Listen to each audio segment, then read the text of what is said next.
चलो,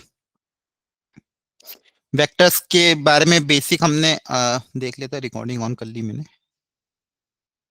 हाँ, वेक्टर्स के बारे में बेसिक हमने देख लिया था अब तक। बहुत सारी चीजें देखी हमने, जिसमें वेक्टर वेक्टर मतलब कैसे होते हैं, टाइप्स ऑफ वेक्टर, कोलिनियर और कोप्लेनरिटी के बारे में डिटेल में भी हमने देखा था। आज के जो सुबह क्लास ली थी उसमें मैंने एक बार वापस इसको रिवाइज भी कराया। फिर देखा vector addition, vector multiplication, vector triple product, scalar triple product.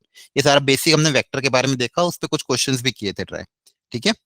अब अब बारी आती है इसके एप्लीकेशन की। ज्योमेट्री में इस इन वेक्टर का क्या एप्लीकेशन है? तो application of vector in the geometry और थ्री डायमेंशनल ज्योमेट्री। तो 3D, बेसिकली 3D बोलते हैं। और इसको दूसरा क्या बोल सकते हैं? Application of vector, application of vector in geometry या टू ज्योमेट्री। ठीक है। तो अब ये जो वेक्टर हमने पढ़ा है बेसिक, अब इसको अप्लाई करना है। तो इसको कहाँ कहाँ पे अप्लाई कर सकते हैं, इसकी मदद से हम क्या क्या कैलकुलेट कर सकते हैं, ये सब चीजें हमको जाननी है। तो सबसे पहली जो चीज है जो हम कर सकते हैं वो है line, equation of line. 3D में इक्वेशन ऑफ लाइन। ठीक है। तो जैसे अब तक 2 डायमेंशन में तो लाइन की इक्वेशन हम निकाल सकते थे, जैसे दो दो पॉइंट्स के कोऑर्डिनेट्स हमको पता है। ठीक है। तो 2D में लाइन की इक्वेशन कैसे निकालना वो हमको पता है।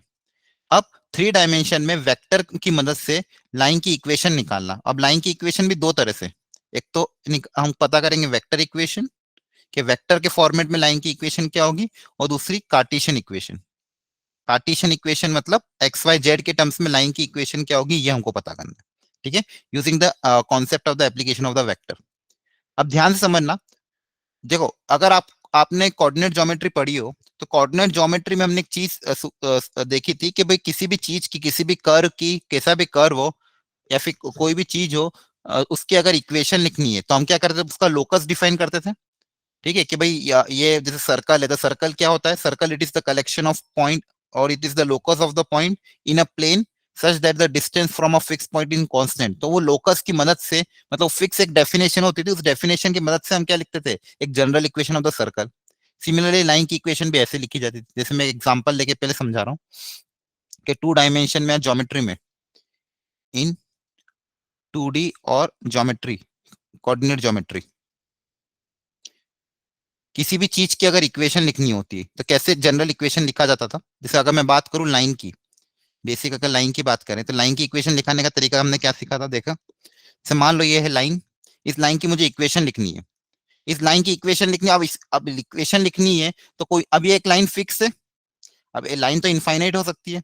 अब ये कोई लाइन फिक्स है जो किसी एक पॉइंट x1, y1, या फिर x, मान लो x1, y1 से पास कर रही है, और इस लाइन का स्लोप है m। ये दो कंडीशन हमको गिवन है। ठीक है, एक गिवन पॉइंट से पास होने वाली तो इनफाइनाइट लाइन होगी, आप देखो इस पॉइंट से पास होने तो बहुत सारी लाइन होगी, लेकिन एक पॉइंट से पास होने वाली लाइन और किसी फिक्स स्लोप की वाली लाइन तो एक सिंगल लाइन होगी, यूनिक लाइन। तो इस यूनिक लाइन की मुझे क्या लिखनी? इक्वेशन। इक्वेशन का मतलब क्या है?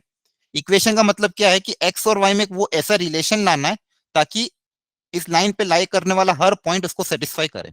बेसिकली एक्स और वाई में एक ऐसा रिलेशन लाना है जो इस लाइन का हर पॉइंट उसको सेटिस्फाई करे, उसी को हम क्या बोलते हैं? इक्वेशन बोलते हैं। तो क्या करते हैं अपन लाइन की इक्वेशन निकालने के लिए या किसी भी कर्व की इक्वेशन निकालने के लिए? सबसे पहले एक जनरल पॉइंट अज्यूम करते हैं, x, y। ठीक है।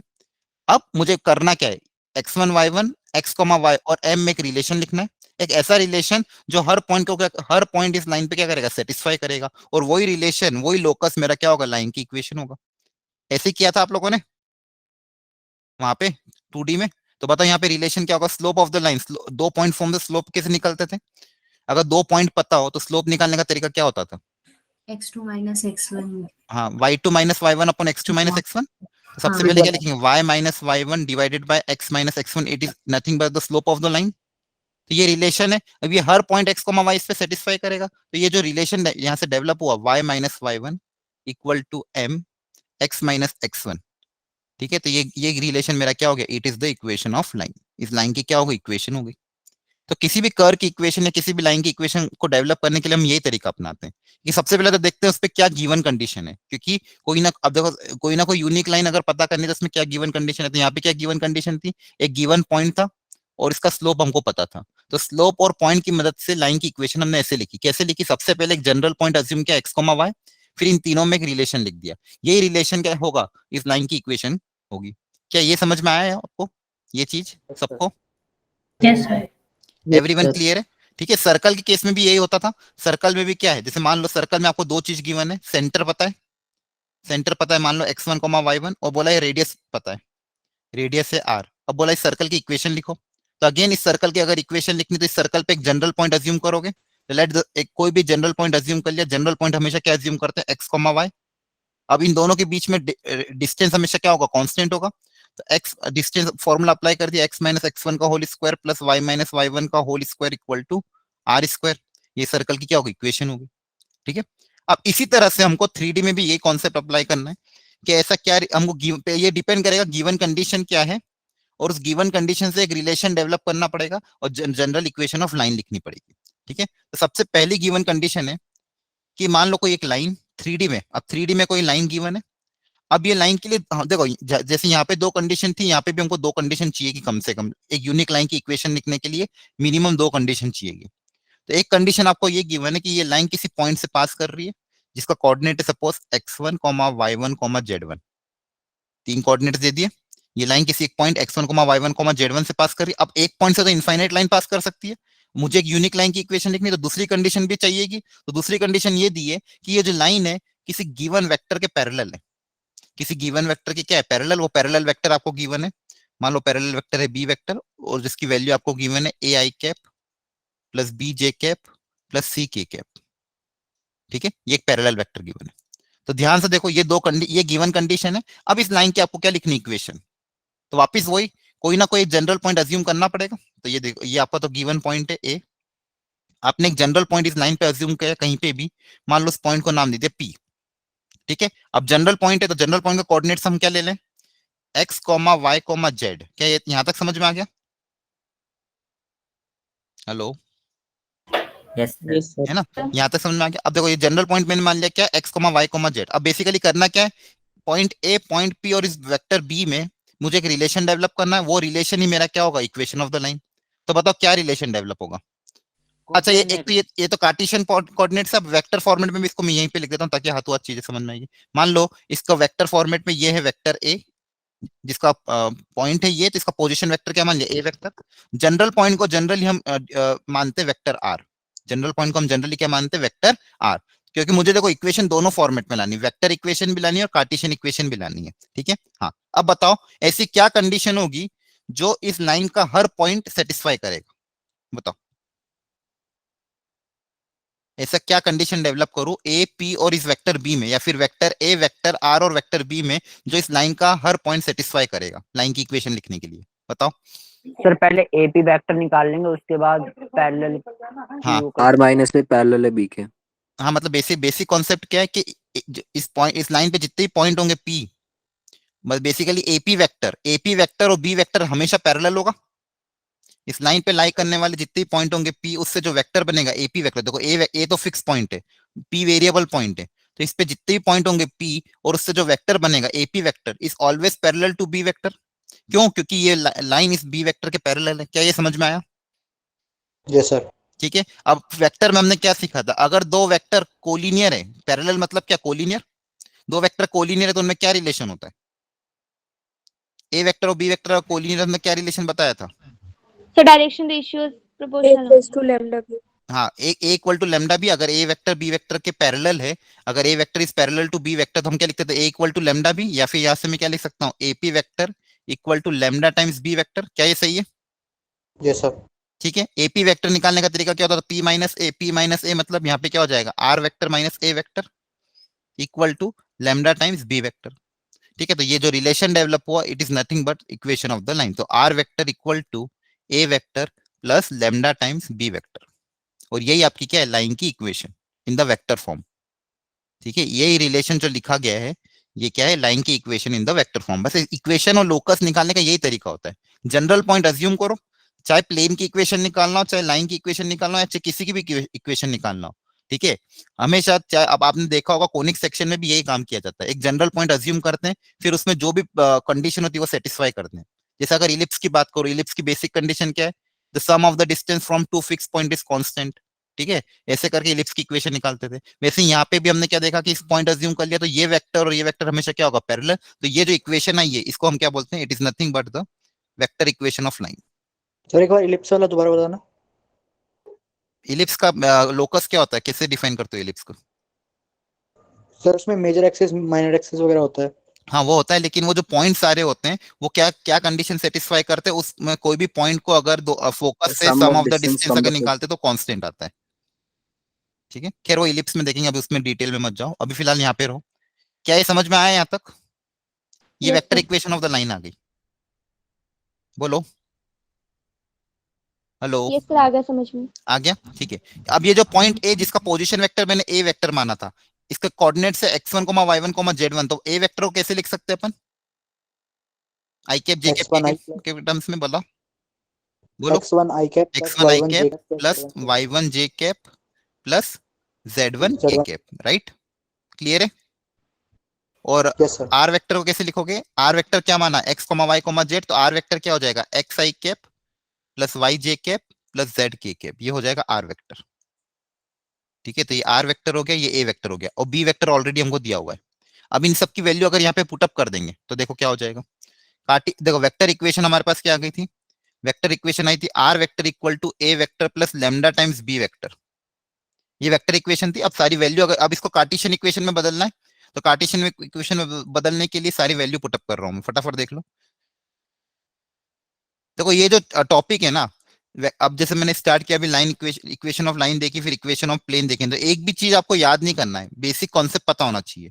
ठीक है, तो अपना आप सारी चीजें क्लियर हो जाएगी। तो आर वेक्टर ये रहा, ए वेक्टर आपने क्या माना था, x1 i cap plus y1 j cap plus z1 k cap, और लैम्डा टाइम्स बी वेक्टर हमने क्या माना, A I cap plus B J cap plus C K cap.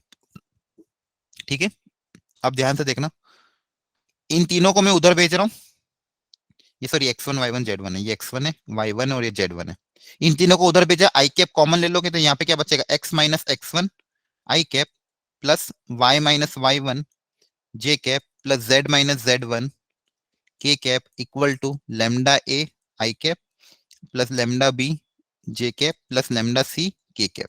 Coefficient compare कर लोगे आई कैप जे कैप और के cap के, तो बताओ क्या आएगा? आई थिंक पता ही होगा आपको, ये वाली चीज इसके बराबर होगी, लैम्डा ये वाली चीज इसके बराबर होगी, और ये वाली चीज इसके बराबर होगी, राइट? ठीक है, अब यहाँ पे देखो लैम्डा लैम्डा लैम्डा सब में आ रहा है, तो ए से जब डिवाइड कर दोगे तो देखो यहाँ पे क्या बनेगा, एक तो x माइनस x1 बाई ए, ये किसके बराबर आएगा, लैम्डा के बराबर। लैम्डा की वैल्यू कितनी आ जाएगी यहाँ से, x माइनस x1 बाई ए, फिर लैम्डा बी को इससे इक्वेट करेंगे तो लैम्डा की वैल्यू कितनी आएगी, y minus y1 by B करेंगे लैम्डा आ जाएगा, और जब इसको और इसको इक्वेट करेंगे तो क्या आ जाएगा, z माइनस z1 बाई सी, तो वहां से भी क्या आ जाएगा, लैम्डा आ जाएगा। सो बेसिकली यही क्या है, यही रिलेशन आ रहा है लैम्डा का, और ये जो एक्स वाई जेड में रिलेशन है, it is nothing but equation of line in Cartesian form. तो ये दो स्टैंडर्ड इक्वेशन आपको ध्यान रखनी है, और कैसे आया वो भी समझ में आ गया। तो वेक्टर फॉर्म में इक्वेशन क्या है, R equal to A plus lambda, और कार्टेशियन फॉर्म में इक्वेशन क्या है, X minus X one by A, Y minus Y one by B, Z minus Z one by C. अब इसमें ध्यान रखने वाली बात क्या है कि आर इक्वल टू लैम्डा, क्या यहाँ तक समझ में आया आपको yes sir. Everyone? Yes, sir. Yes, sir. ठीक है, देखो कहीं पे भी नहीं समझ में आया तो पूछ लेना, ठीक है।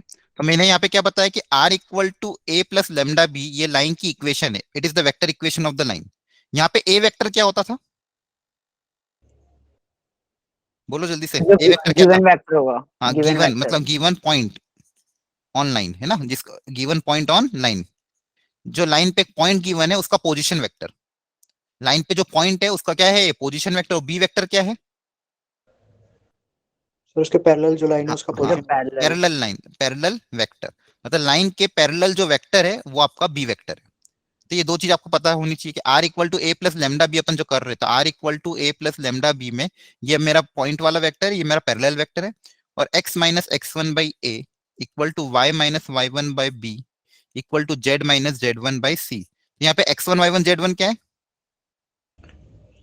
सर ए के कोऑर्डिनेट्स। Given coordinates. हाँ गिवन कोऑर्डिनेट्स, मतलब लाइन जिससे पास कर रही है, तो वो कोऑर्डिनेट्स क्या हो जाएंगे, ये x1 y1 z1, तो x1 y1 z1 क्या है पॉइंट्स, और पैरेलल वेक्टर कहाँ पे, नीचे वाले ए कॉमा बी कॉमा सी। तो ध्यान रखना कभी भी लाइन की इक्वेशन अगर हमको गिवन है तो इक्वेशन से हमको भी पता होना चाहिए कि लाइन के पैरेलल वेक्टर कौन है और लाइन किस पॉइंट से पास कर रही है। तो नीचे जो भी चीज लिखी होगी ए बी सी, ये क्या है, पैरेलल वेक्टर के डायरेक्शन क्या होते बोलते थे इनको, बोलो। Direction Ratios. Cosine direction Ratio. Ratio, ध्यान रखना।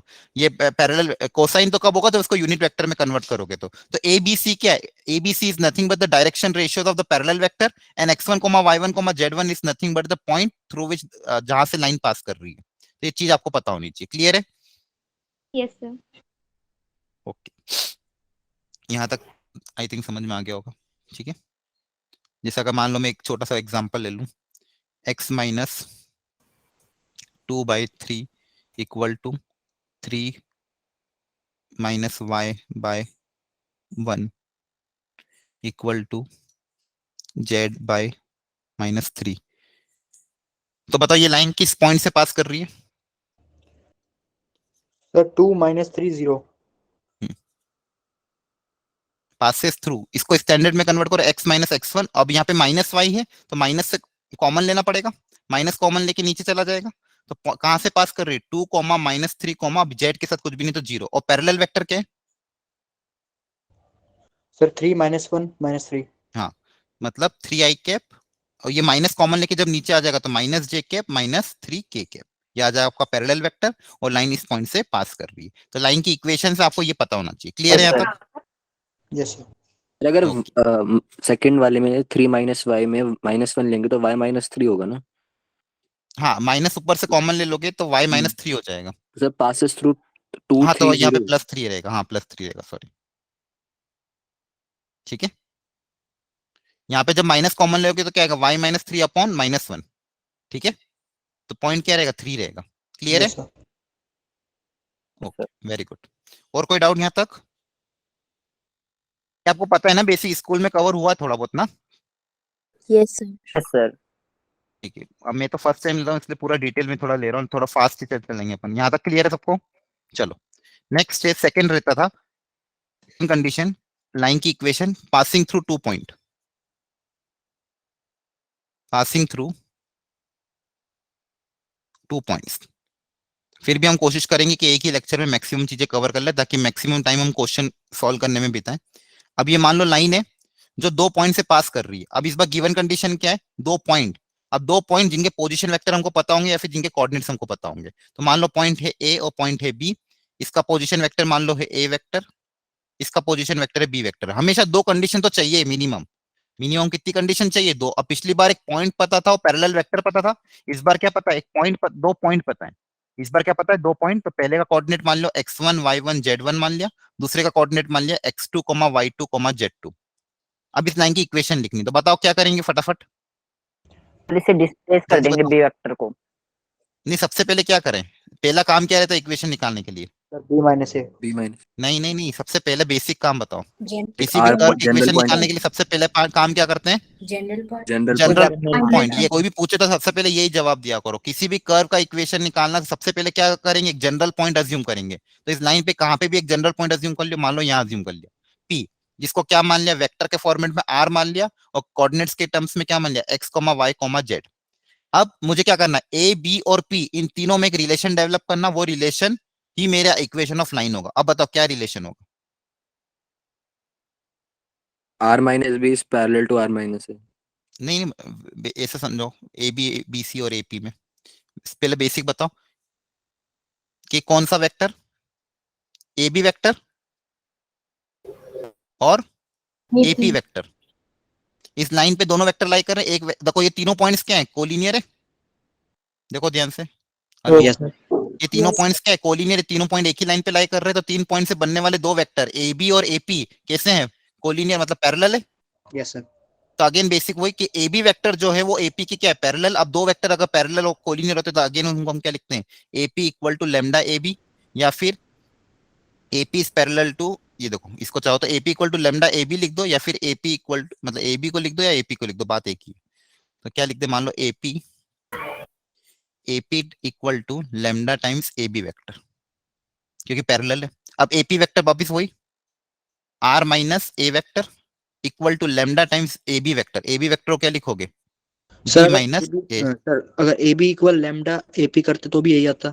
तो भी यही आता। लेमडा तो कांस्टेंट है ना, कुछ फर्क नहीं पड़ता। लेकिन होता क्या है, स्टैंडर्ड इक्वेशन लिखने के लिए आर के साथ लेमडा नहीं रखते हैं, थोड़ा स्टैंडर्ड बनाने के लिए। क्लियर है? बाकी ओके लेमडा कहाँ पे भी कुछ फर्क नहीं पड़ता। ठीक है। Okay sir. हाँ, ये माइनस ए उधर जाके प्लस ए हो जाएगा, equal to lambda times B minus A. अब पिछली इक्वेशन और इस इक्वेशन में अंतर कुछ नहीं आया। देखो आप, पिछली इक्वेशन क्या थी, r equal to A plus lambda B, जहाँ पे बी क्या था, पैरेलल वेक्टर। इस बार पैरेलल वेक्टर क्या हो गया, ये भी एक तरह का पैरेलल वेक्टर हो गया। पैरेलल वेक्टर की जगह क्या लिख देंगे, बी माइनस ए। क्या है, समझ में आ रहा है? सर जो पी पॉइंट एज्यूम किया है वो लाइन पे एज्यूम करेंगे या कहीं भी रैंडमली ले सकते हैं? नहीं नहीं, लाइन पे ही अज्यूम करेंगे ना, क्योंकि लाइन की इक्वेशन लिखनी है, तो सारे पॉइंट हमको लाइन पे ही अज्यूम करने। लाइन की इक्वेशन लिखनी मतलब लाइन, वो सारे पॉइंट की एक कंडीशन डेवलप करनी जो इस लाइन पे लाई कर रहे हैं, क्योंकि इक्वेशन लाइन की लिखनी ना। मतलब ये जो कंडीशन हमने डेवलप करी है, किसी भी जनरल पॉइंट आर लाइन पे ही होगा हमेशा। कभी भी कर्व ओके की सर। इक्वेशन अगर लिखनी तो पॉइंट कर्व पे ही लाई करेंगे। तो ये सारे पी तो ये पी बेसिकली लाइन की इक्वेशन का मतलब क्या है, कि सारे कलेक्शन ऑफ पॉइंट पी जो इस लाइन को सेटिस्फाई करें। ठीक है, हेलो, समझ में आ रहा है? Okay sir. Yes sir. ठीक है। देखो पिछली बार इक्वेशन क्या आई थी, r r equal to A plus lambda B, जहां पे ये बी क्या था, पैरेलल वेक्टर। और यहाँ पे x minus x one by y one और जेड वन, और पैरेलल वेक्टर कोफिशिएंट कहाँ पे थे, नीचे थे, ए बी सी। इस बार बस पैरेलल वेक्टर की जगह क्या आ जाएगा, A B vector. Parallel vector दिया नहीं था, और पैरेलल वेक्टर की जगह क्या आ गया, बी माइनस ए। क्या आ गया, बी माइनस ए। तो इस इक्वेशन जब आप लिखोगे तो पॉइंट तो वही है, पॉइंट तो x one comma y one comma z one है ही, तो एक्स माइनस एक्स वन ऊपर तो वही रहना है। ऊपर तो टर्म क्या रहेगा, x minus x one y minus y one equal to z minus z one. नीचे जो पैरेलल वेक्टर है, पैरेलल वेक्टर की जगह क्या आ जाएगा, B B A B vector.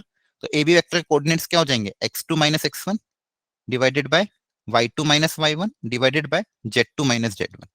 तो पैरेलल वेक्टर के डायरेक्शन रेशियोज क्या हो जाएंगे, x two minus x one y two minus y one z two minus z one. तो ये आपकी हो जाएगी कार्टेशियन इक्वेशन। क्या ये समझ में आ गई? Yes sir. Yes, sir.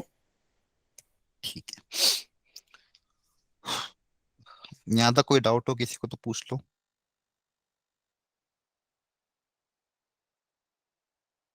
ठीक है, अब ध्यान तो रखना ये सब बेसिक पोजीशन कॉन्सेप्ट। वेक्टर, हाँ बोलो, सर क्या जो हुआ? हमने पोजीशन वेक्टर लिया है सर, वो अलोंग द लाइन है या कहीं से भी ले रहे हैं? नहीं, पोजीशन वेक्टर का मतलब क्या होता था, जैसे ये समझो पहले बेसिक। ये 3D है मान लो, ठीक है, एक्स एक्सिस वाई एक्सिस और जेड एक्सिस। अब लाइन इस पूरे 3D प्लेन में मान लो कहीं पे भी ये है, मान लो ये लाइन है। अब ये लाइन किसी दो पॉइंट से पास कर रही है, ए और बी। इनके पोजीशन वेक्टर हमको गिवन है, ए वेक्टर और बी वेक्टर। तो ये इस प्लेन में कैसे दिखेंगे, पोजीशन वेक्टर कैसे बना देते हैं हम, सर ओरिजिन से। ओरिजिन से इसको क्या करते थे, ज्वाइन। तो ये पोजीशन वेक्टर कैसे दिखेंगे, ऐसे। तो ये वेक्टर होगा ए वेक्टर, ये वेक्टर होगा बी वेक्टर, और जो आप जनरल वेक्टर अज्यूम करोगे पी आर वेक्टर, वो भी पोजीशन वेक्टर ही बना, तो ये हो जाएगा आपका आर वेक्टर। ठीक है, तो ये बेसिकली आपको ये ए बी जो देते हैं, ये क्या देते हैं, पोजीशन वेक्टर देते हैं। पोजीशन वेक्टर आपको मैंने बता रखा है, पोजीशन वेक्टर हम कैसे बनाते हैं, उसको ओरिजिन से ज्वाइन कर देंगे तो पोजीशन वेक्टर आ जाएगा। ठीक है, तो ध्यान रखना। Okay sir. ओके, ठीक है, चलो यहाँ तक आप आई थिंक समझ में आ गया होगा। इसके बाद मैंने आपको एक बार कॉन्सेप्ट सिखाया था बाइसेक्टर का, वो ज्यादातर यहीं पे यूज होता है। ठीक है, कि किसी भी दो लाइन के बाइसेक्टर की इक्वेशन निकालने के लिए जनरली वो कॉन्सेप्ट जो आपको मैंने पहले बताया था वेक्टर में, उसका मेजर एप्लीकेशन यही होता है कि आपको क्या देंगे, दो लाइन की इक्वेशन दे देंगे और बोलेंगे उसके बाइसेक्टर की इक्वेशन पता करो। ठीक है, एक सेकंड, उसमें मैं क्वेश्चन ले रहा हूँ।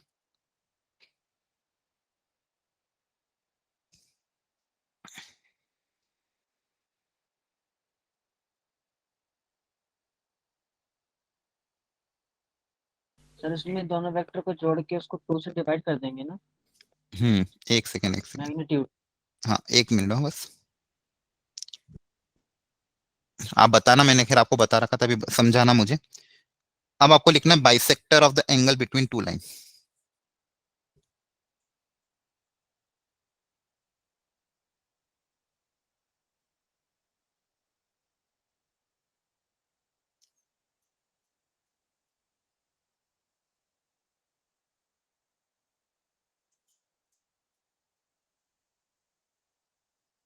ठीक है, अब इसमें देखो, इसमें जनरली क्वेश्चन ऐसा आएगा आपको, दो लाइन गिवन है L1 और L2। L1 आपको गिवन है इस तरह से, R equal to A vector plus lambda times B vector मान लो। दूसरी लाइन गिवन है R2 equal to A vector plus lambda times C vector. ठीक है, अब ये दोनों लाइन इंटरसेक्टिंग है, और जिस पे इंटरसेक्ट कर रही है वो पॉइंट आपको दोनों में कॉमन दिया ए वेक्टर। ठीक है, मतलब एक लाइन ये रही L1, दूसरी लाइन ये रही L2। ठीक है, ये दोनों कहां पे इंटरसेक्ट कर रही है, ए वेक्टर पे। और बी वेक्टर और सी वेक्टर क्या है, बोलो? डायरेक्शन देने वाले पैरेलल वेक्टर। बी वेक्टर और सी वेक्टर क्या है, पैरेलल वेक्टर। ये इसका पैरेलल वेक्टर है और ये इसका पैरेलल वेक्टर है। तो आपको क्या लिखनी है, एक ऐसी लाइन जो इसके एंगल को बाइसेक्ट करती हुई जाए। इस लाइन L की इक्वेशन लिखनी जो इसको क्या कर रही है, बाइसेक्ट कर रही है। तो बताओ कैसे लिखें?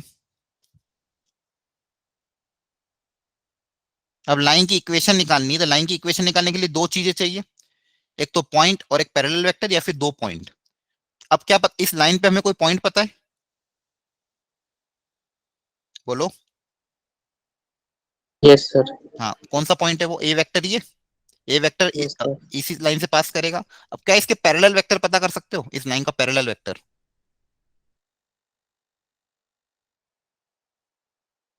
ऐसा वेक्टर जो इस लाइन के पैरेलल हो।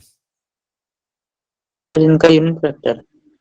हाँ, वही unit a plus unit C. हाँ, वही आपको जो मैंने बताया था, इसका रिजल्टेंट बनाने के लिए मैंने क्या सिखाया था कि इसकी तरफ एक यूनिट वेक्टर ले लो, इसकी तरफ यूनिट ले लो, तो उनका जो रिजल्टेंट लेंगे हम सेम मैग्नीट्यूड का, तो इसकी तरफ जो पैरेलल वेक्टर है उसको क्या मान लेते हैं, बी कैप।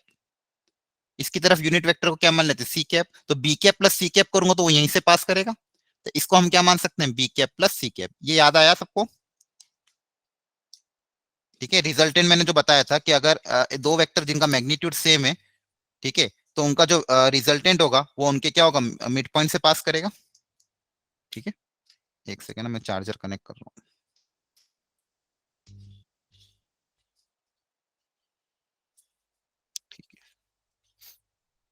ठीक है, तो ये वेक्टर हो जाएगा B cap plus C cap. अब बताओ इस लाइन एल की इक्वेशन बताओ, वेक्टर फॉर्मेट में कैसे लिखें? अरे बताओ जल्दी से सब लोग। आर इक्वल टू बताओ कैसे लिखूं, R equal to A plus lambda plus lambda into हाँ। B cap plus C cap. हाँ बस वही, वेरी गुड, सही है। R vector equal to A vector जहां से वो पास कर रही है plus lambda times parallel vector. Parallel vector क्या लेंगे, B cap plus C cap. R vector equal to A vector plus lambda times B cap plus C cap. तो ध्यान रखना ये। ठीक है, चलो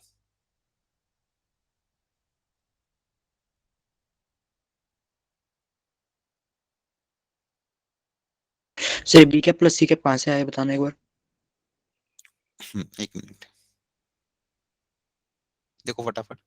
वेक्टर्स में एक चीज देखी थी, मान लो ये एक वेक्टर है, ये दूसरा वेक्टर है। ठीक है, जैसे मान लो ये है 5 आई कैप और ये है कुछ और मानना पड़ेगा। ठीक है, या फिर इसको ऐसा समझो, ये है ए कैप, ये है बी कैप। मतलब दोनों का मैग्नीट्यूड कितना है, 1 यूनिट। इसकी भी लेंथ 1 है, इसकी भी लेंथ क्या है, 1।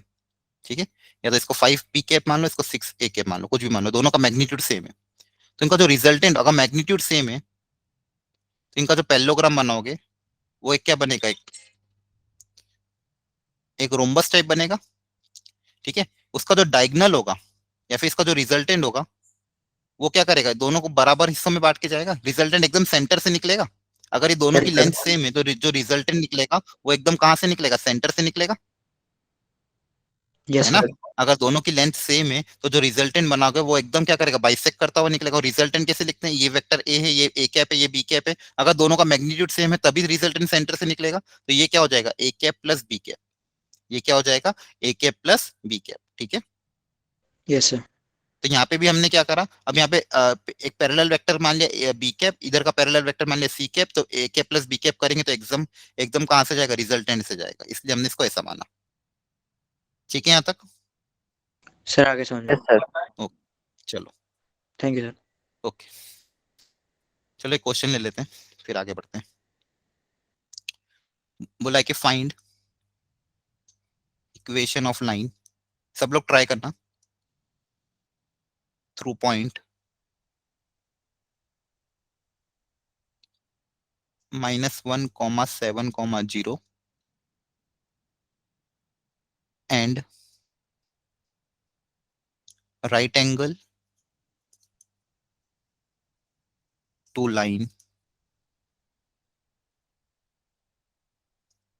x-2/2 equal to y+3/-1 equal to z-1/2।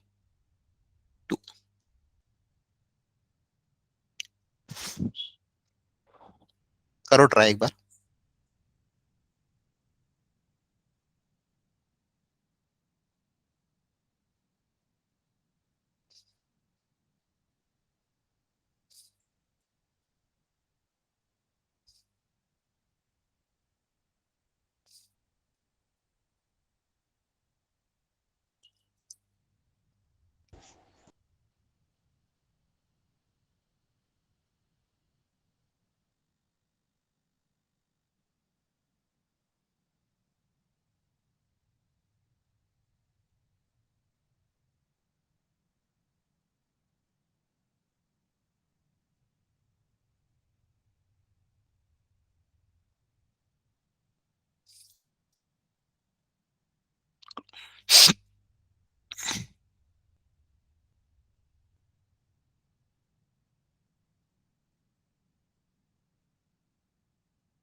अच्छा यहाँ पे ऐसे लिख देना, मीट एट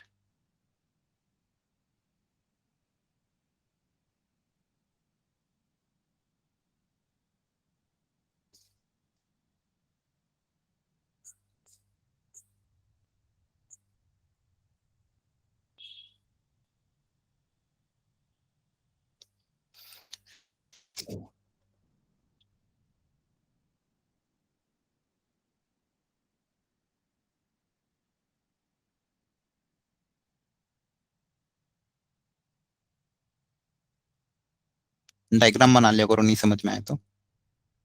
एक ऐसी लाइन मान लो, यह लाइन एल, इसकी इक्वेशन मुझे लिखनी है जो किसी दूसरी लाइन के क्या है, परपेंडिकुलर है। जिस लाइन की मुझे इक्वेशन पता है, ये मान लो L dash.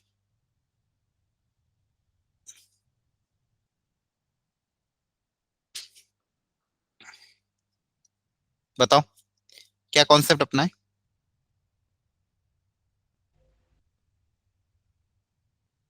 Sir L L dash line की इक्वेशन निकालने के लिए हम वो x minus X dash upon A करते थे ना, वो वाला। हाँ फिर पैरेलल वेक्टर तो पता नहीं। इक्वेशन आ जाएगी ना सर सर ऊपर वाले में। सर इक्वेशन आने के बाद फिर उस इक्वेशन में रख देंगे जो हमारी होती है ए प्लस लैम्डा वी नहीं, वाली। देखो लाइन की इक्वेशन निकालने के लिए कम से कम दो कंडीशन चाहिए ना। यहाँ पे हमको सिर्फ पॉइंट पता है, या तो आप यस सर। दूसरा पॉइंट पता करो या तो पैरेलल वेक्टर पता करो।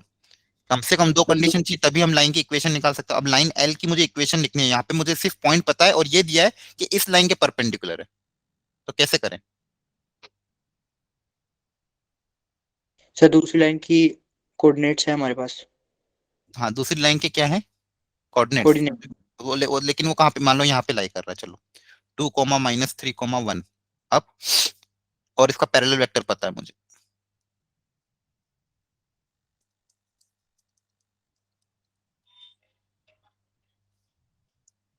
तो जो लाइन जो हमें निकालनी है ना, उसका वेक्टर और ये पैरेलल वेक्टर, इनका डॉट प्रोडक्ट 0 होगा। लाइन हमें जो निकालनी है लेकिन उसका वेक्टर कहाँ है? तो कर बना सकते हैं ना इसे x+1 y-7 एंड z। तो वहां पे तीन अननोन हो जाएंगे। डॉट प्रोडक्ट 0 करेंगे तो वहां पे एक्स वाई जेड में एक रिलेशन आएगा जिसके अंदर तीन अननोन है। वो तीन अननोन कैसे निकालोगे?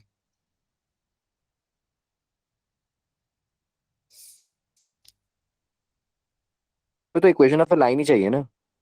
हाँ, लाइन की इक्वेशन चाहिए, सही बात है। आप जब पैरेलल वेक्टर अज्यूम करोगे, जो भी मान लो ए I cap B J cap या सी के कैप अज्यूम किया आपने, क्या अज्यूम किया आपने पैरेलल वेक्टर?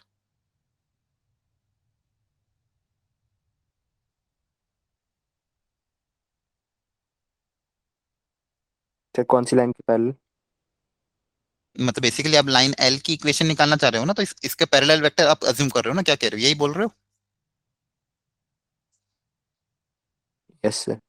हाँ, तो या अब फिर इस हम लाइन जैसे हमने जनरल पॉइंट ले लिया एक्स वाई जेड लाइन पे, चलो मान लो एक पॉइंट ले लिया, चलो x comma y comma z. हाँ, अब फिर इसको कोई पॉइंट नाम दे दिया कोई।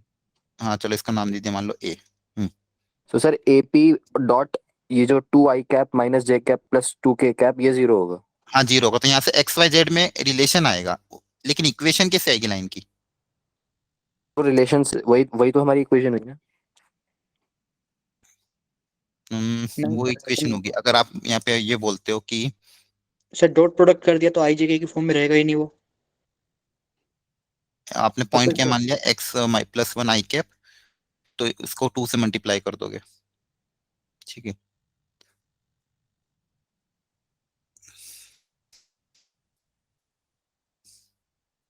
वो तो प्लेन के टर्म्स में आएगी इक्वेशन। क्या वो हर पॉइंट, इस लाइन का हर पॉइंट सेटिस्फाई करेगा क्या, इसके परपेंडिकुलर वाला जो इन दोनों से पास कर रहे हैं, इसके 90 डिग्री हो? वो तो प्लेन की इक्वेशन आएगी, क्योंकि इससे अगर कोई प्लेन होगा। तो वो भी वही क्राइटेरिया सेटिस्फाई करेगा। लेकिन अपन को तो लाइन चाहिए ना, आया समझ में आपको? Yes sir. हम्म, चलो, अच्छा क्वेश्चन है। अब देखो इसको मैं सिखाता हूँ, देखो ध्यान से। थोड़ा सा ही था, आपने लगभग आप लोग सब लोग जा रहे थे राइट डायरेक्शन में, छोटी सी चीज थी। अब मुझे बताइए, जो गिवन लाइन है, देखो कभी भी कम अननोन कम रखना है। इस गिवन लाइन पे क्या मैं कोई एक पॉइंट अज्यूम कर सकता हूँ? कर सकते हैं सर। कर सकते हैं। यस इसको सर। अगर अपन मान लो लेमडा से इक्वेट कर दें, इसको अगर मान लो मैं लेमडा से इक्वेट कर दूं, तो इसको अगर मैंने लेमडा से इक्वेट कर दिया, तो इस लाइन पे कोई भी पॉइंट अज्यूम करना, तो मान लो ये पॉइंट अज्यूम करा, तो ये पॉइंट क्या होगा? इसके कोऑर्डिनेट्स, एक्स कोऑर्डिनेट क्या आ जाएगा? इसको लेमडा से इक्वेट करोगे तो एक्स कोऑर्डिनेट बताओ कितना आ जाएगा? Sir 2i। नहीं, एक्स 2 कोऑर्डिनेट लैम्डा प्लस 2।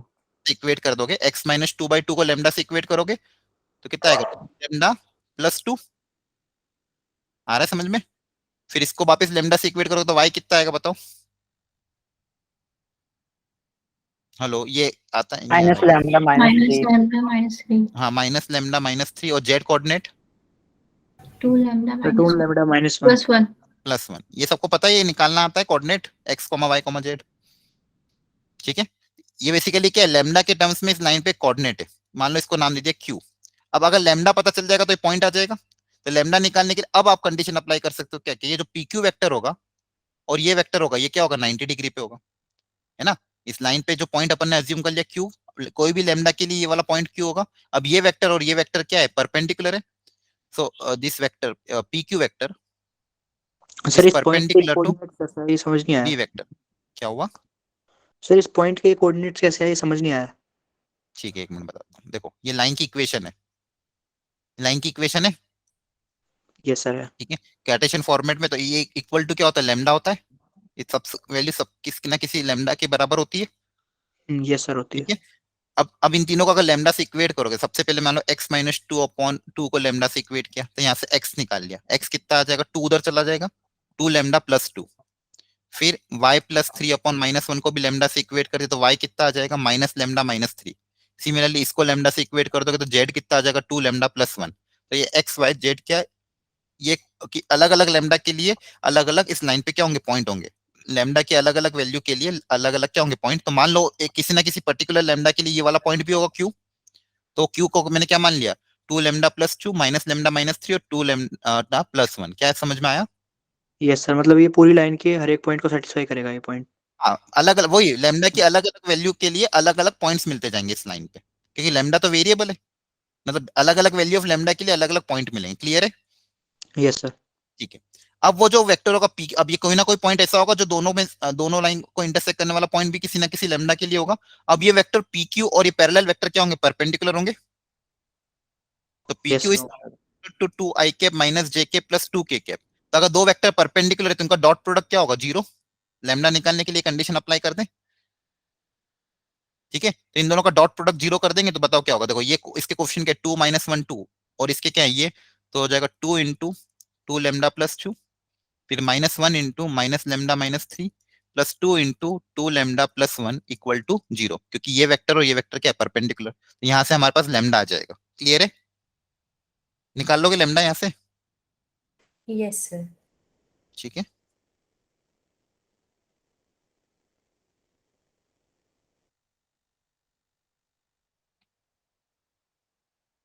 देखो ध्यान से, समझ में आया कि नहीं आया? लैम्डा कितना आ रहा पता ना? सर दोबारा बताना एक बार, ये पी क्यू परपेंडिकुलर क्या किया आपने? एक सेकंड, चलो इधर देखो। ये लाइन जिसकी इक्वेशन मुझे निकालना था, और एक लाइन मुझे गिवन था। जिसकी इक्वेशन मुझे निकालना था उस लाइन पे पॉइंट पता था -1, 7, 0। पॉइंट को पी हमको गिवन था। और ये लाइन जिसकी इक्वेशन हमें गिवन है, इस लाइन की इक्वेशन हमें क्या गिवन थी? ये। ठीक है, तो इस लाइन पे हमने पॉइंट अज्यूम क्या कर लिया? क्यू। क्या यहाँ तक समझ में आया था? क्यू अज्यूम किया था, जो इस लाइन पे अज्यूम किया था, गिवन लाइन पे यस। L1 पे, ये पॉइंट क्यू अज्यूम कर लिया। अब इस लाइन के पैरेलल वेक्टर हमको गिवन है। इस लाइन पे क्या गिवन है? Parallel vector. और क्या बोला कि ये वाली लाइन और ये वाली लाइन क्या है? 90 डिग्री पे। किस पे? 90 डिग्री पे। तो ये जो PQ वेक्टर होगा और ये पैरेलल वेक्टर होगा, इस अब देखो PQ और लाइन के बीच में एंगल 90 डिग्री है ना, तो ये मान लो B वेक्टर है, तो ये लाइन के पैरेलल है, तो इन दोनों में अगर एंगल 90 है तो PQ और B में भी तो एंगल 90 डिग्री होगा। यस सर होगा। बस यही तो समझाया वहां पे कि PQ और B is perpendicular to B। तो अगर दो वेक्टर पैरेलल होते हैं, परपेंडिकुलर होते हैं, तो उनका डॉट प्रोडक्ट क्या होता है? 0। 0 0। तो वो यहाँ पे किया है। ये आपका PQ वेक्टर के कोऑर्डिनेट्स थे, ये B वेक्टर के कोऑर्डिनेट्स थे। तो PQ is perpendicular to B, इन दोनों का डॉट प्रोडक्ट हमने 0 कर दिया, तो यहाँ से लेमडा आ जाएगा। और जैसे ही लेमडा पता चल जाएगा, लेमडा की वैल्यू पुटअप करोगे तो पॉइंट Q आ जाएगा। वो लेमडा की वैल्यू के लिए पॉइंट Q पता चल जाएगा। अब एक लाइन पे अगर 2 पॉइंट पता तो लाइन की इक्वेशन आ जाएगी। अब हो जाएगा? यस सर हो जाएगा।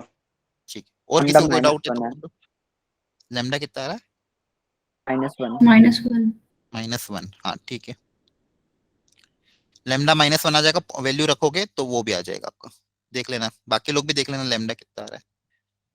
-1 आ रहा सर है ये क्या? जो आप ये लैम्डा की फॉर्म में जो अपने कोऑर्डिनेट्स लिखे हैं, ये एल वाली लाइन जो है उसको भी सेटिस्फाई करेगा ना, पूरी लाइन को? हाँ करेगा। नहीं, लेमडा के टर्म्स में जो कोऑर्डिनेट लिखे वो एल डैश के लिए लिखे हैं। अब वो जो लेमडा आएगा ना, वो उस एल को सेटिस्फाई करेगा। अलग अलग वैल्यू ऑफ लेमडा के लिए इस लाइन के कोऑर्डिनेट्स आएंगे, और जो ओके। पर्टिकुलर लेमडा आएगा वो दोनों को सेटिस्फाई करेगा। ठीक है। Yes sir. ठीक है, यहाँ तक आई थी। तक बाद वैल्यू सब्स्टिट्यूट कर देंगे पीक्यू वाले पॉइंट में, फिर बस फिर वो ये वाला तरीका अपना लेना। 2 पॉइंट पता था, लाइन की इक्वेशन कैसे निकालते हैं? फिर सर 2 पॉइंट पता चल जाएंगे ना, फिर तो लाइन की इक्वेशन आ ही जाएगी। सर ये सर आ ये जाएगा। पता है क्यू आ जाएगा, तो PQ से लाइन की क्या लिख देंगे? इक्वेशन लिख देंगे। ठीक है ना? चलो एक बार आप लोग है ना, बेसिक जो आपके एनसीईआरटी में क्वेश्चन है वो ट्राई करना, जिसने पहले नहीं कर रखे हो। ठीक है, जिसको बेसिक कॉन्सेप्ट अगर थोड़ा वीक है, जिसने पहले नहीं कर रखे हो, तो आज वो घर जाके एनसीईआरटी के line of equation of line के क्वेश्चन थोड़ा ट्राई करना ध्यान से। और थोड़ा बहुत मैं भी दे दूंगा, आज भेज दूंगा। अगर नहीं वहां से नहीं करो तो फिर जो मैं असाइनमेंट भेजू उसके कर लेना। ठीक है, चलो। अच्छा मुझे बताओ, जैसे अगर बोला गया कि एक लाइन की इक्वेशन लिखो जो किसी पॉइंट से पास कर रहे हो, किसी लाइन के पैरेलल है। गिवन लाइन के क्या है? पैरेलल। अगर यहाँ पे परपेंडिकुलर दिया था, मान लो पैरेलल दे दी और पॉइंट पता है,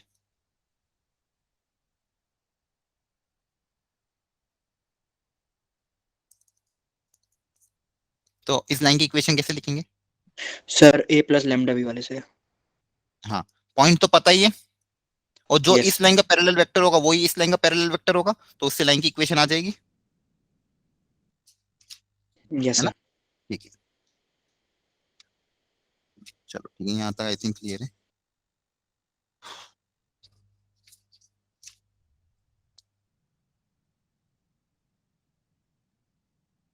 चलो एक क्वेश्चन करते हैं, सब लोग ट्राई करना है question.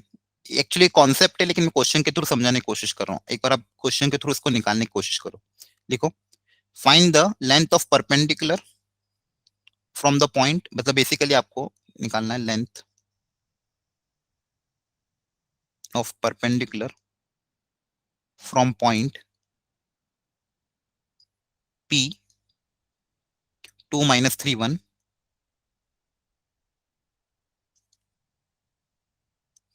from the line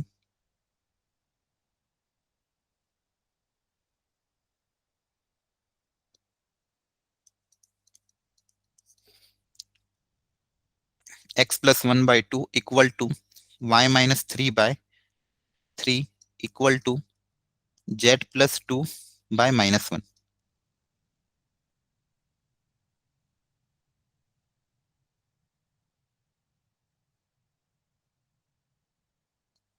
question समझ में आया? कोई लाइन है और एक पॉइंट है P, उस पॉइंट P से इस लाइन पे परपेंडिकुलर अगर ड्रॉप करेंगे तो उस परपेंडिकुलर की लेंथ कितनी होगी वो पता करना है। ये सर लाइन आपको पिछले क्वेश्चन जैसा ही प्रोसीड कर सकते हैं। हाँ ट्राई करो, 1 मिनट बाकी है तो सब लोग ट्राई करो, फिर बताना 2 मिनट 1 मिनट बाद बताना। ट्राई कर लो, बताओ आंसर कितना आ रहा है।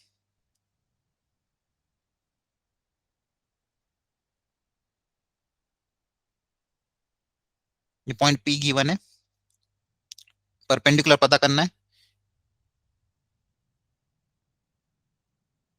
ये लेंथ D, और ये जो लाइन गिवन लाइन है ये पास कर रही किसी पॉइंट, ये कहां से पास कर रही हो बताओ, ये लाइन जो गिवन है। सर ये -i + 3j - 2k। हाँ -1, 3, 2 इस कोऑर्डिनेट से पास कर रही है, और इसका Yes, sir. पैरेलल वेक्टर क्या है? सर 2 3 -1। हाँ -1। अब बताओ ये डिस्टेंस D निकालना, सब लोग सोचो तो पहले ये D कैसे निकाला जाए। सर पहले बता सकते हैं अभी? 1 मिनट बाकी सब लोग सोच लो, कोई और बताओ इसके अलावा, इन सर दोनों के कॉमन अलावा। पॉइंट निकालना पड़ेगा इनका। हाँ कौन, मतलब दोनों का कॉमन पॉइंट निकालना पड़ेगा। हाँ सही बात है, जैसे अभी पिछला क्वेश्चन हमने किया था जो बाकी 2 बच्चों ने भी बताया कि बाकी सब लोगों को समझ में आ रहा है क्या करेंगे। अगर ये पॉइंट पता चल गया Q, अगर ये Q पता चल गया तो अपना काम हो जाएगा। यस सर, सर अगर ये लैम्डा Q निकाल पता, देंगे फिर सीधा। 2 पॉइंट के बीच में डिस्टेंस निकालना। अच्छा ये डिस्टेंस फॉर्मूला पता है क्या आपको, 3D वाला, सर 2 पॉइंट के बीच में डिस्टेंस निकालने का फॉर्मूला? Yes, याद sir. नहीं सर, बट होता है पता है। पता है। अच्छा 2D में पता है, 2D में क्या होता था? यस सर पता है। 2D में क्या होता था? सर √x2 - x1 का square whole square plus, plus y2 - y1 का whole square plus z2 - z1 का होल स्क्वायर। हाँ जो 2D में होता है वही 3D में होता है, सेम। ठीक है सर यस डिस्टेंस फार्मूला पूछ रहे थे। सर हाँ ये तो डिस्टेंस आपका पूछ रहा डिस्टेंस था। है। अच्छा मुझे लगा डिस्टेंस फ्रॉम अ लाइन का डायरेक्ट फार्मूला पूछ रहे थे। ना ना वो थोड़ी, वो कराना होता तो मैं फॉर्मूला लिखा, तो फॉर्मूला याद होता ही नहीं है, ये तो तरीका आपको याद रखना है। जो अभी तरीका सिखाया ना, फॉर्मूला थोड़ी याद रखोगे, ये तरीका याद रखना जो है। पॉइंट क्यू निकाल लोगे, ठीक है, बुक्स में जनरली फॉर्मूला दिया हुआ है लेकिन वो भूल जाते हैं सब लोग। पॉइंट्स क्यू क्यू पता कर लेना, और क्यू पता करने के बाद पी क्यू डिस्टेंस निकाल लेना। क्यू पता करने का वही तरीका, क्या तरीका है? क्यू क्या अज्यूम करें बताओ, यहाँ पे लेमडा के टर्म्स में अज्यूम कर लोगे क्यू को, यस सर। लेट क्यू को अज्यूम कर लो, बताओ फटाफट क्या हो जाएगा। देखो 2 लैम्डा -1 3 लैम्डा +3 +3 माइनस लैम्डा +2 -2, ये पॉइंट क्यू हो जाएगा। क्लियर है? सही है ना? सर सही है। और पी क्यू वेक्टर और परपेंडिकुलर टू बी वेक्टर है, तो पी क्यू डॉट बी को वापस 0 से इक्वेट करोगे तो वहां से आपके पास लेमडा आ जाएगा। जैसे लेमडा पता चलेगा पॉइंट क्यू आ जाएगा, क्यू पता चलेगा तो पी क्यू आ जाएगा। ये क्वेश्चन सॉल्व हो जाएगा। ठीक है चलो, सर ओके वेरी गुड। चलो नेक्स्ट, तो ये परपेंडिकुलर डिस्टेंस का कॉन्सेप्ट है, इसके लिए मैं फॉर्मूला नहीं दिखा रहा हूँ, ये तरीका अपना लेना, तो आपको ये पता चल जाएगा कि एक पॉइंट से एक लाइन का डिस्टेंस निकालने का तरीका क्या होता है। यही तरीका अपनाना हमेशा। ठीक है ओके चलो, अब मुझे ये बताओ कि 2 लाइन अगर मान लो आपको गिवन है, उन दोनों लाइन के बीच में एंगल पता करना हो थीटा, तो कैसे पता करें?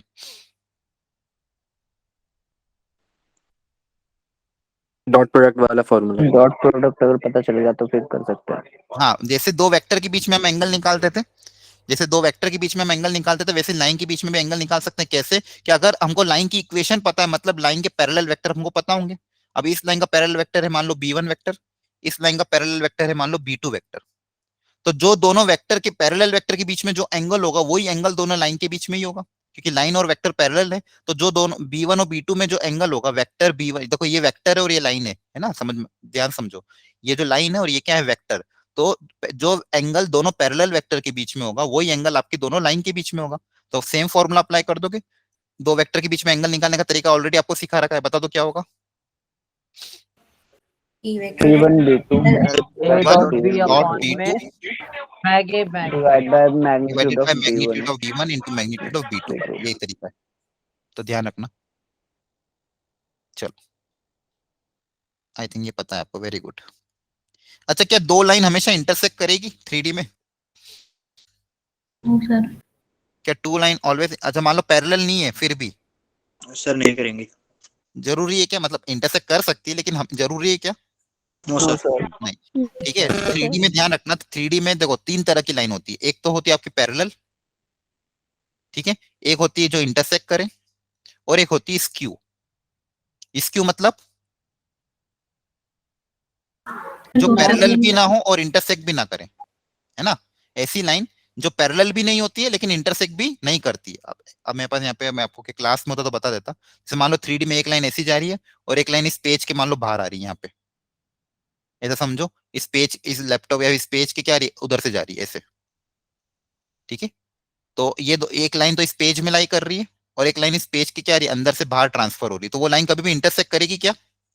No sir. No, sir.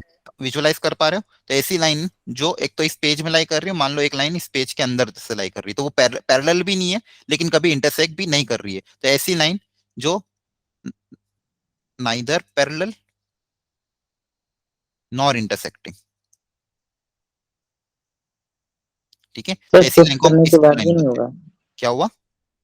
Sir shift करने के बाद भी इंटरसेक्ट नहीं होगा। हाँ, अब देखो ये बहुत बड़ा पॉइंट है, बताओ इसमें इन्होंने जो पूछा है क्वेश्चन कि अगर इस लाइन को शिफ्ट No, कर दे sir, तो नहीं इंटरसेक्ट होगा। हो जाए, तो यहाँ पे क्या गलती बताई इन्होंने? नहीं होगा सर। No sir. देखो ये बहुत बड़ा एक कंफ्यूजन होता है और ये बहुत सी बार गलती भी हो लाइन जाती है। चेंज हो जाएगी ना फिर तो। हाँ, हम वेक्टर को पैरेलली शिफ्ट कर सकते हैं लेकिन लाइन को पैरेलली शिफ्ट नहीं कर सकते, ध्यान रखना, दोनों में अंतर है। वेक्टर को हम पैरेलली डिस्प्लेस कर सकते हैं, तो इसलिए हम क्या बोलते हैं कि क्या टू वेक्टर ऑलवेज कोप्लेनर होते हैं? Yes, sir. Two vectors are always sir. What? Coplanar. Two vector are always coplanar. तो क्या दो लाइन हमेशा कोप्लेनर होगी? नहीं सर। No sir. नहीं, No, ये देखो ये sir. दोनों में अंतर है। क्यों? क्योंकि लाइन को हम जो वेक्टर को हम क्यों बोलते थे ऑलवेज कोप्लेनर, दो वेक्टर हमेशा कोप्लेनर के होते हैं क्योंकि वेक्टर को हम पैरेलली डिस्प्लेस कर सकते हैं। अगर उसका मैग्नीट्यूड और डायरेक्शन चेंज ना करे तो उसको मैं पैरेलली कहां पे भी रख सकता हूं तो एक प्लेन में वो आ जाएगा। तो इसलिए हमने क्या बोला था कि दो वेक्टर हमेशा कोप्लेनर होते हैं, लेकिन दो लाइन जरूरी नहीं हो हमेशा कोप्लेनर हो, क्योंकि लाइन को मैं डिस्प्लेस नहीं कर सकता, क्योंकि जैसे मैंने लाइन को डिस्प्लेस किया, छुआ या ऊपर से नीचे करा तो लाइन की इक्वेशन ही चेंज हो जाएगी। फिर वो किससे, और पैरेलल वेक्टर तो सेम रहेगा लेकिन उससे पास होने वाला जो पॉइंट होगा वो क्या हो जाएगा, चेंज हो जाएगा, तो उससे लाइन की इक्वेशन क्या हो जाएगी, चेंज हो जाएगी। क्लियर है? क्या ये सबको समझ में आ रहा है? Yes Yes, sir. sir. है ना। तो दो लाइन कभी ऐसा कभी बोले कि भाई दो लाइन ऑलवेज कोप्लेनर होगी, तो ये गलत है, जरूरी नहीं है। और हम ये आगे जाके देखते भी, कंडीशन भी निकालते हैं कि कंडीशन डेवलप करते हैं कि भाई दो लाइन अगर कोप्लेनर है तो उसके लिए कंडीशन डेवलप करो। यह भी अगला टॉपिक में लेने वाला हूँ, ठीक है। तो स्क्यू लाइन समझ गए आप? स्क्यू लाइन मतलब ऐसी लाइन जिसमें जो आपस में इंटरसेक्ट भी नहीं करती हो और पैरेलल भी ना हो, ठीक है। ओके, चलो अब एक डेवलप करते कंडीशन फॉर कोप्लेनरिटी। लास्ट इस टॉपिक को कर लेते हैं फटाफट, टाइम कितना हुआ है, हो गया है क्या? फटाफट देख लो चलो। Condition for coplanarity of two line. ध्यान से समझना, देखो अगर फॉर्मूला भूल भी जाओ ना तो ये तरीका ध्यान रखना, तरीका कभी नहीं भूलोगे। फॉर्मूला हो सकता है भूल जाओ लेकिन अगर तरीका ध्यान रहेगा तो आप मतलब आपको 15 से 20 सेकंड लगेंगे इसको डिराइव करने में, मतलब 30 सेकंड में डिराइव हो जाएगा। तो इस तरीके को ध्यान रखना, ये तरीका ध्यान रहेगा तो आपको शॉर्टेस्ट डिस्टेंस निकालने में भी काम आएगा। अब क्या डेवलप करना है कि दो लाइन, मान लो दो लाइन गिवन है, एक लाइन ये रही, एक लाइन ये रही। अब ये लाइन हो सकता है किसी प्लेन में लाई करे, हो सकता है अलग अलग प्लेन में लाई करे, तो जरूरी नहीं हो कि एक प्लेन में लाई करें। अब मुझे ये पता करना है कि अगर ये किसी एक प्लेन के अंदर लाई करे, मतलब एक प्लेन के अंदर हो, अगर एक किसी सिंगल प्लेन के अंदर लाई करे तो उसके लिए क्या कंडीशन होगी वो डेवलप करना है। टू गिवन लाइंस, हमको दो गिवन लाइन है, मान लो एक लाइन है L1 दूसरी लाइन है L2, ध्यान से समझना सब लोग, थोड़ा सा इंपॉर्टेंट है।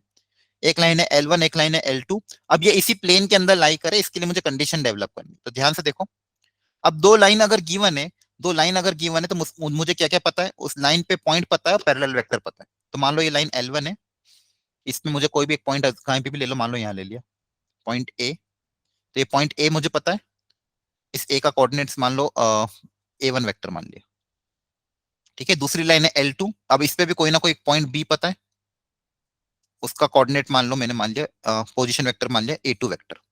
एक तो ये कंडीशन गिवन होगी, दूसरी कंडीशन क्या गिवन होगी, इस लाइन के पैरेलल वेक्टर पता होगा, तो इसके पैरेलल वेक्टर है मान लो B1 वेक्टर, इसका पैरेलल वेक्टर है मान लो B2 vector.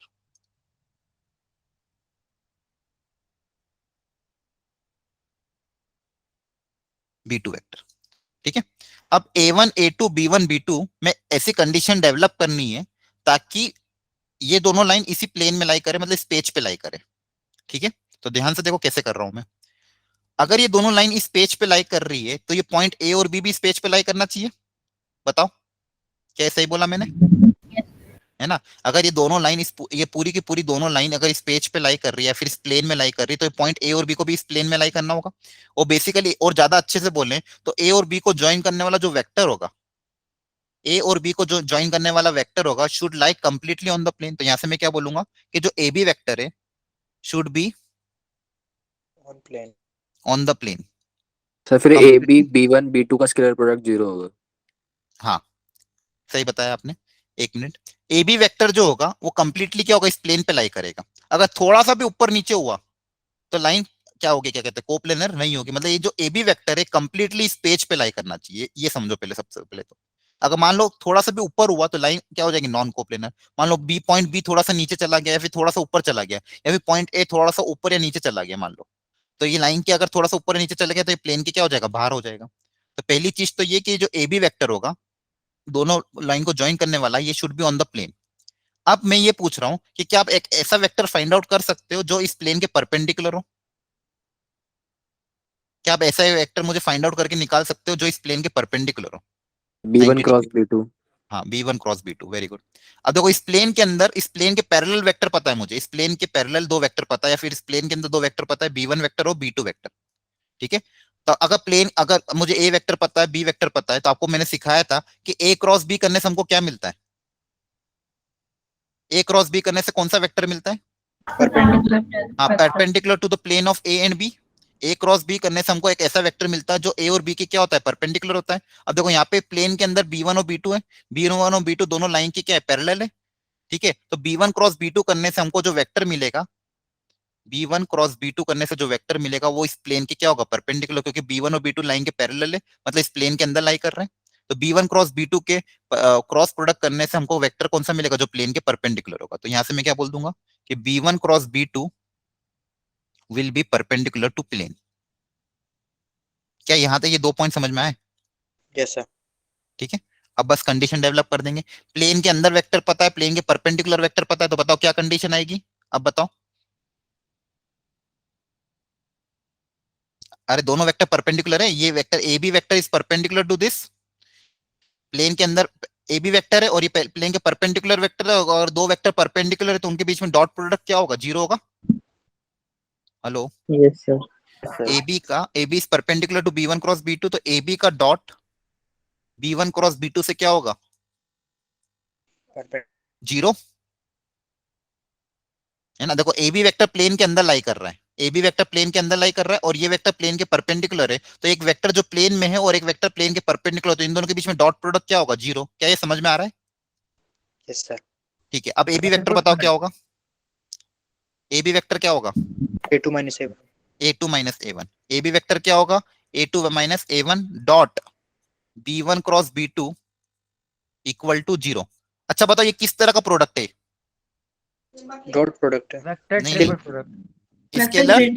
Scalar triple product है, डबल प्रोडक्ट यस है। सर।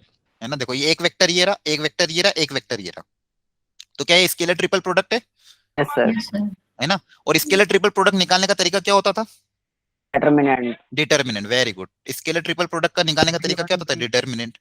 तो अब मान लो इसके कोऑर्डिनेट्स में दिखा देता हूं। मान लो a1 के कोऑर्डिनेट से मान लो x1 y1 z1, a2 इसके मान लिए मैंने x2 y2 z2, b1 के मान लो अपने डायरेक्शन रेशियोज मान ले कुछ a1 a2 a3, और या फिर इसको ऐसे मान लो, चलो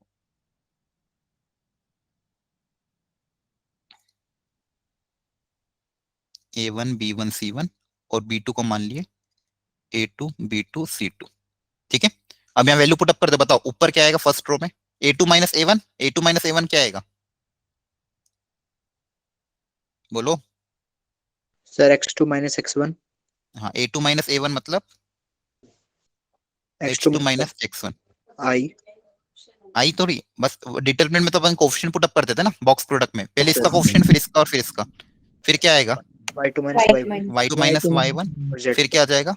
z2 माइनस z1, तो ऊपर आ जाएगा ये। फिर आएगा b1 वेक्टर, b1 वेक्टर मतलब a1 b1 c1 b1 c1, फिर आ जाएगा b2 vector A2 B2 C. a2 b2 c2 equal to 0। तो ये आपकी हो गई कंडीशन। क्लियर है? अब ध्यान भी रख लोगे। तो कंडीशन क्या है? अगर a2 minus a1 dot b1 cross b2 की वैल्यू अगर 0 आ रही, इसका मतलब लाइंस कैसी हो जाएगी? कोप्लेनर। कैसी हो जाएगी? कोप्लेनर। ध्यान रहेगा सबको। Basically box product of a2 minus a1, a2 minus a1 क्या है? दोनों लाइन पे पॉइंट, फिर दोनों पैरेलल वेक्टर b1 और b2। इसका बॉक्स अगर 0 आ रहा है, इसका बॉक्स अगर 0 आ रहा है, या फिर ये डिटर्मिनेंट की वैल्यू अगर 0 आ रही है, तो लाइंस कैसी होगी? कोप्लेनर होगी। लाइंस कैसी होगी? कोप्लेनर। बताओ बच्चों ध्यान से फटाफट, यहाँ तक समझ में आया कि नहीं आया? सर आ गया। Okay okay, very sir good. Lines हाँ बोलो, हाँ क्या डाउट था? पूछ लो पूछ लो। ये वाला पॉइंट दोबारा बोल दो एक बार। क्या मैंने ये बोला सर, अभी कि ये कंडीशन अगर सेटिस्फाई कर रही है, मतलब बेसिकली अगर आपने यहाँ पे वैल्यू पुटअप करी डिटर्मिनेंट के अंदर, ये वैल्यू सारी पुटअप करी, मान लो दो लाइन आपको गिवन होगी और उसमें आपने ये वैल्यू पुटअप करी और इसका डिटर्मिनेंट अगर 0 आ रहा है, अगर ये डिटर्मिनेंट 0 आ रहा है, मतलब वो जो दोनों लाइंस होगी कैसी होगी? कोप्लेनर होगी। ठीक है, यस सर। ओके।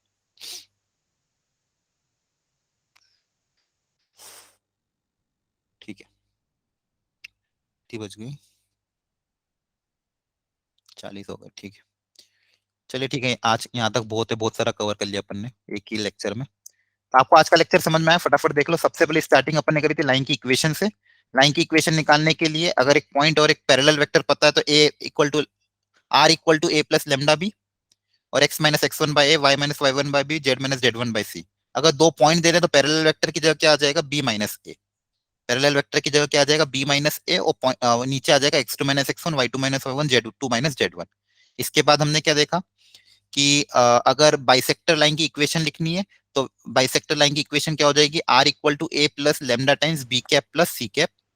इसके बाद हमने देखा कि एक क्वेश्चन हमने देखा, उसके बाद एक लाइन से एक पॉइंट से एक परपेंडिकुलर डिस्टेंस हम कैसे निकालते हैं। वापस पॉइंट क्यू निकाल लोगे, क्यू पता चल जाएगा, तो पी क्यू डिस्टेंस आ जाएगा। और फिर फाइनली एक और चीज क्या देखी कि दो लाइंस के बीच में अगर एंगल निकालना, तो दो पैरेलल वेक्टर के बीच में जो एंगल होगा वही एंगल होगा दोनों लाइंस के बीच में। एंड थर्ड कंडीशन कि अगर दो लाइंस को कोप्लेनर प्रूव करना है कि एक प्लेन के अंदर लाई करे, तो उसके लिए कंडीशन क्या होगी? a2 minus a1 dot b1 cross b2 equal to 0, where a2 minus a1 a2 क्या है? पॉइंट्स ऑन द लाइन, और b1 b2 है पैरेलल वेक्टर। यहाँ तक सबको समझ में आ गया क्या? Yes sir. ओके चलो Yes sir. ठीक है। ठीक पिछले है, आज लेक्चर इतने। में हाँ बोलो। एक्स्ट्रा क्लास ली थी, उसमें क्या करवाया सर? एक्स्ट्रा क्लास में कुछ नहीं, मैंने आज एक्चुअली रिवीजन ही कराया था वेक्टर का पूरा, सारा स्टार्टिंग से एंड तक। मतलब जो जो भी वेक्टर में मैंने vector types of vector, collinearity, coplanarity, vector product, vector scalar, triple product, वो जितना भी पढ़ाया था उसका रिवीजन कराया था बस। ओके ठीक है, सर। ओके। बस अब आप लोग वो साइड बाय साइड थोड़ा थोड़ा ट्राई करते रहना असाइनमेंट। जो आपको मैंने थोड़े क्वेश्चन ज्यादा है, लेकिन उसके अंदर सब कुछ कवर है लगभग। 100 क्वेश्चन है, तो मैं यूं नहीं कह रहा कि आज ही कंप्लीट हो जाएंगे। एटलीस्ट टारगेट रखो कि डेली के 20-20, 25-25 क्वेश्चन करो, तो अगले 3-4 दिन में संडे तक एटलीस्ट आपका हो जाए, सैटरडे तक की क्लास तक हो जाता है, कि सैटरडे को आप डाउट डिस्कशन कर सको।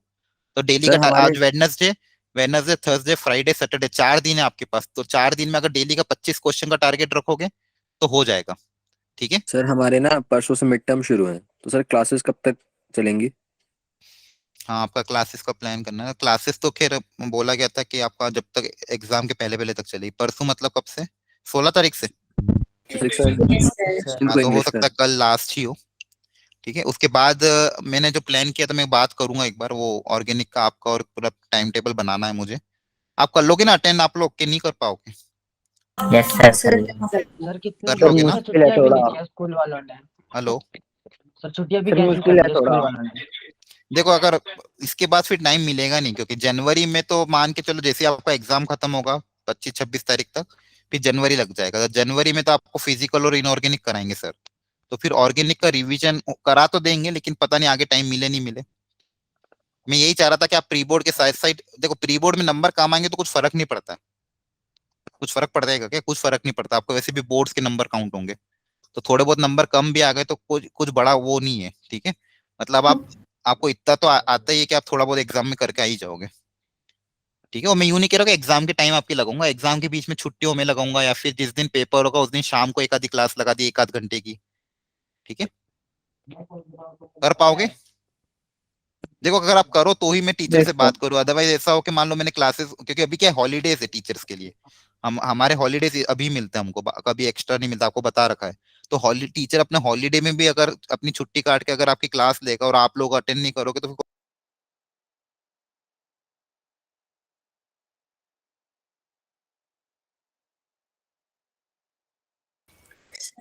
ये कर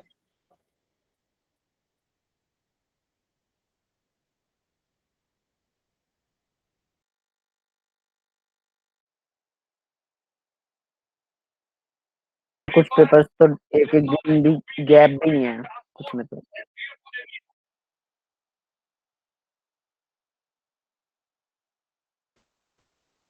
yes sir, yes sir, yes sir,